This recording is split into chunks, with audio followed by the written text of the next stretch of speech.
नाज़रीन अवां खे आगाह कंदासीं गडियल क़ौमुनि जे ख़ुसूसी माहिरनि पारां पाक भारत जंग में पाकिस्तान जे मौक़िफ़ ऐं बयाने जी हिमायत करे छॾी आहे। गडियल क़ौमुनि जे ख़ुसूसी माहिरनि पारां जारी कयल रिपोर्ट में भारत जे हिकतरफ़नि क़दमनि ते सख़्त एतिराज़ उथारिया विया आहिनि।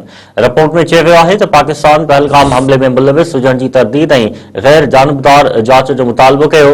7 मई ते भारत ऑपरेशन सिंदूर में पाकिस्तान जे हदुनि अंदरि ताक़त जो इस्तेमाल कयो। उहो अमल गडियल क़ौमुनि जे चार्टर जे ख़िलाफ़ आहे।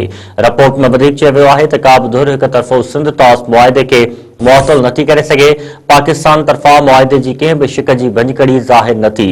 नाज़रीन अवां खे आगाह कयूं पिया, अहम ख़बर अवां ताईं पहुचायूं पिया। गडियल क़ौमुनि जे ख़ुसूसी माहिरनि पारां पाक भारत जंग में पाकिस्तान जे मौक़िफ़ ऐं बयाने जी हिमायत करे छॾी आहे। गडियल क़ौमुनि जे ख़ुसूसी माहिरनि पारां जारी कयल रिपोर्ट में भारत जे हिकतरफ़नि क़दमनि ते सख़्त एतिराज़ उथारिया विया आहिनि। रिपोर्ट में चयो वियो आहे त पाकिस्तान पहलगाम हमले में मुलविस हुजण जी तरदीद ऐं ग़ैर जानिबदार जाच जो मुतालबो कयो। 7 मई ते भारत ऑपरेशन सिंदूर में पाकिस्तान जी हदुनि अंदरि ताक़त जो इस्तेमाल कयो। उहो अमल गडियल क़ौमुनि जे चार्टर जे ख़िलाफ़ आहे। रिपोर्ट में वधीक चयो वियो आहे त का बि धुर हिक तरफ़ो सिंध तास मुआहिदे खे मुअतल नथी करे सघे।